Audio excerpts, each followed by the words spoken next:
Frozen.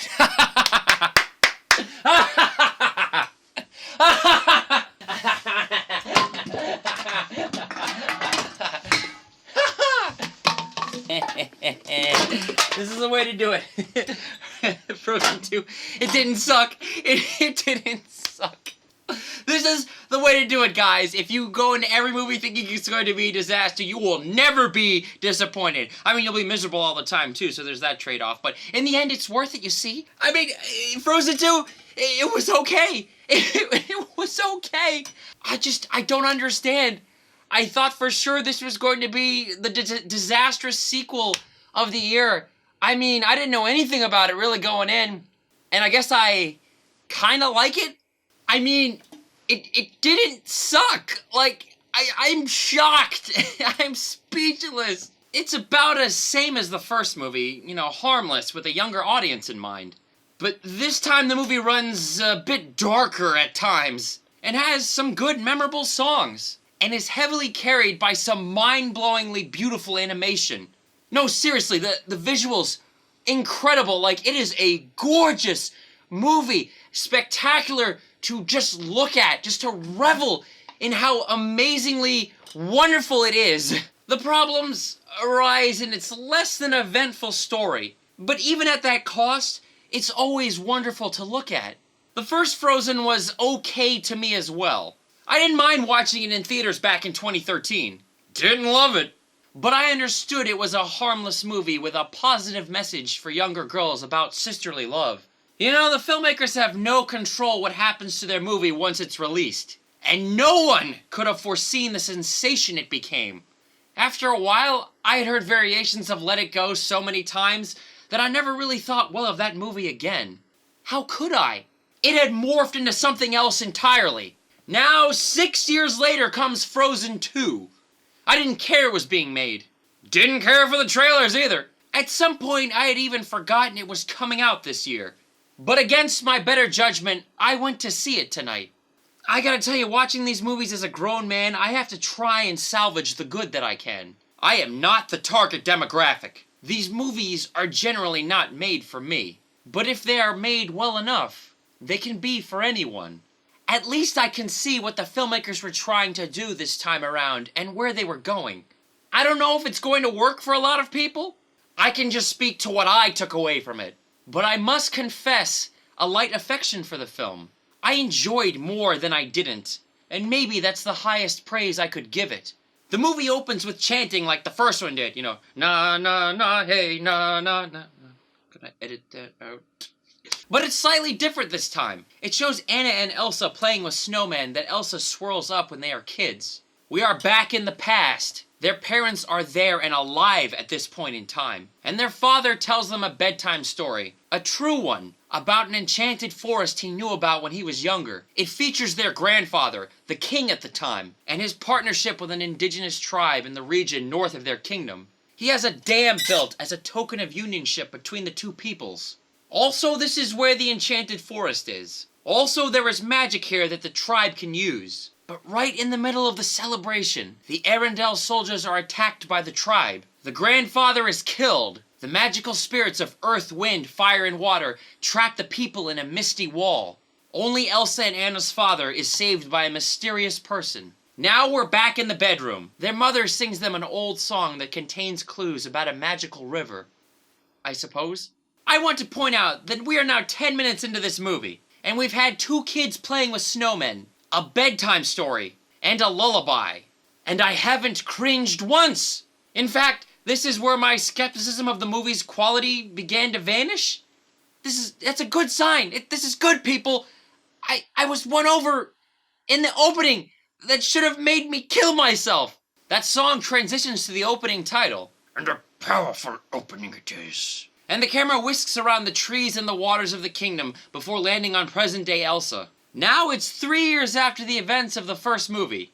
I had to Google that shit. The whole gang is there. Anna, Elsa, Sven, Kristoff, and Olaf, of course. Your final takeaway on the movie will be contingent on how you feel about Olaf.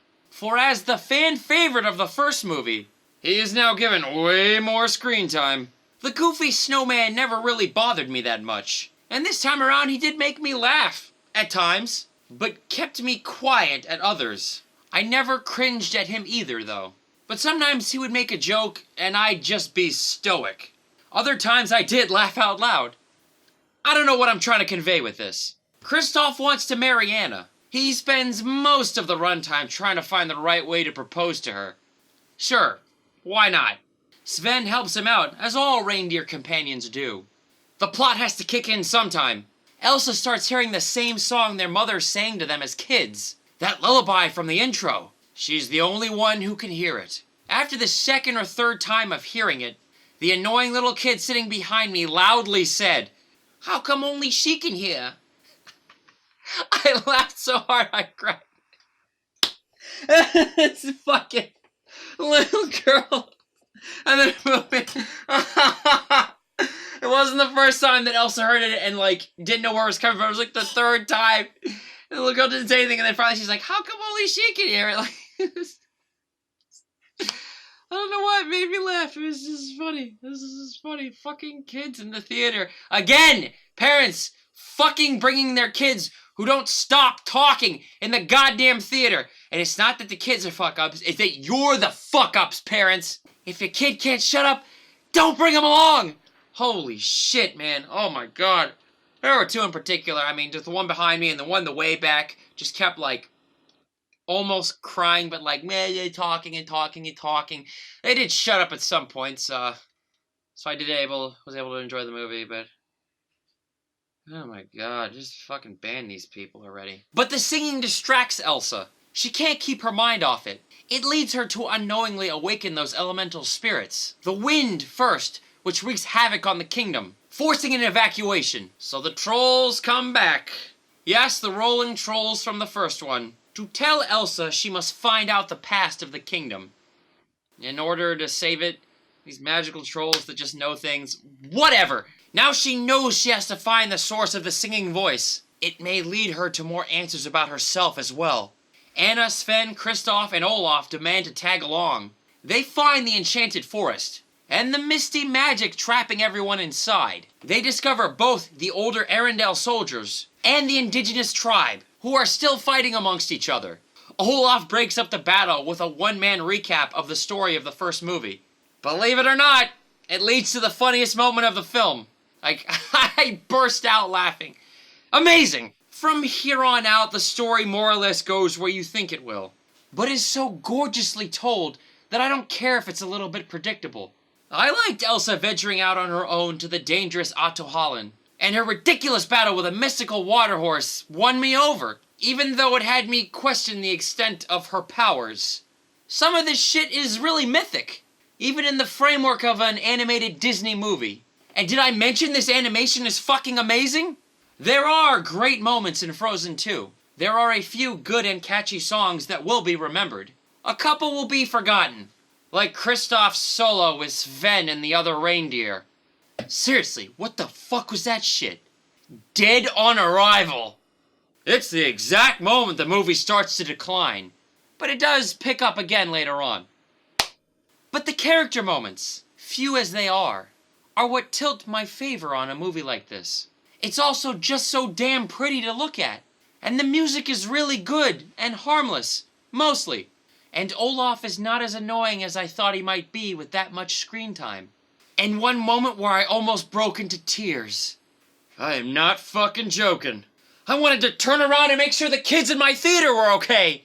Truly, in that moment, was this a movie for kids? It shattered me how effective it was. What the fucking shit? I almost cried in Frozen 2! But yeah, I can understand people's dislike for it overall. The story is just not that thrilling. There is no villain, and the truth of the past of the kingdom is what you can see coming. Although it is touching in execution. Another positive message with uplifting spirits. And I loved who the mystery savior for their father ended up being. If it ain't broke, don't fix it. So look, this movie is okay. And that's okay. Just like the first one is okay. But this one is much better animated, with some jaw-dropping visuals constantly, and not many cringe moments that'll make you want to dive through the screen. Except Kristoff's song. Yeah, fuck that. And how touching it is when we learn that the chanting from the beginning of both films is from the indigenous tribe.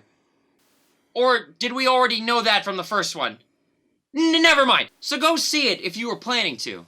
And take your kids if you've got them, because they're gonna love it. People complaining about this movie like they don't know it could have been so much worse. It could have been Aquaman.